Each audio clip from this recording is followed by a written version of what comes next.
ቀይ የደም ሴል መብዛት ወይም ፖሊሳይቴሚያ ተብለው ያውቃሉ? ቀይ የደም ሴል መብዛት ወይም ፖሊሳይቴሚያ ችግር በሁለት አይነት መንገድ ሊከሰት ይችላል።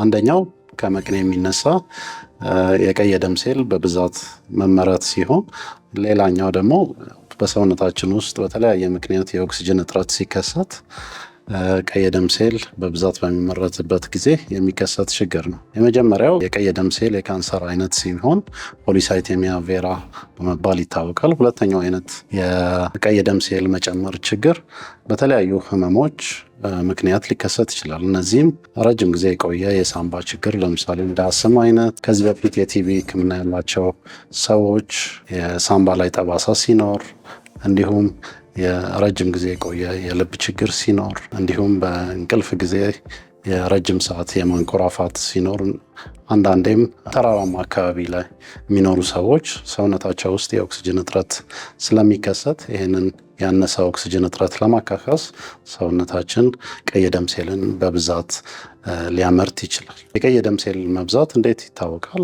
ብዙ ጊዜ የደም ምርመራ በማድረግ ሲቢሲ የሚባለው ምርመራ በማድረግ የቀይ የደም ሴል ቁጥርን፣ ሄሞግሎቢን፣ ሄማቶክሪት የሚሉትን መለያዎች በማየት ማወቅ ይቻላል። በተጨማሪም አይነቶቹን ለመለየት የተለያዩ የጄኔቲክ ምርመራ ለምሳሌ ጃክቱ ሚውቴሽን የሚባል ምርመራ ሊያስፈልግ ይችላል። እንዲሁም የመቅኔ ምርመራ ሊያስፈልግ ይችላል። የቀይ የደም ሴል መብዛት ችግር እንዴት ይታከማል?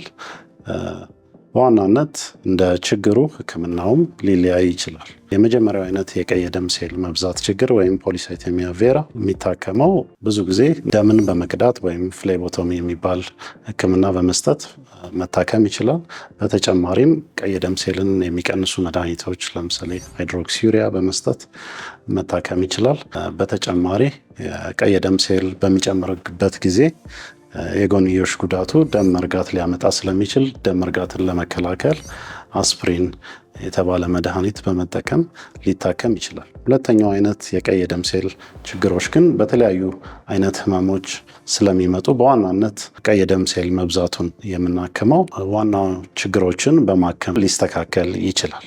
ቀይ የደም ሴል ሲበዛ የሚያስከትላቸው ችግሮች የተለያዩ አይነት ህመሞች ሊያስከትል ይችላል። ለምሳሌ የራስ ምታት፣ የአየር ማጠር፣ የመድከም ስሜቶች ሊኖሩ ይችላሉ። እንዲሁም የመጀመሪያው የቀይ የደም ሴል መብዛት ችግር ወይም ፖሊሳይቴሚያ ቬራ ላይ የጣፊያ እብጠት ሊያስከትል ስለሚችል እንደዚህ አይነት ስሜት ሲሰማት ቶሎ ወደ ህክምና በመምጣት እንደዚህ አይነት ችግር መኖሩን ማወቅ ይችላሉ።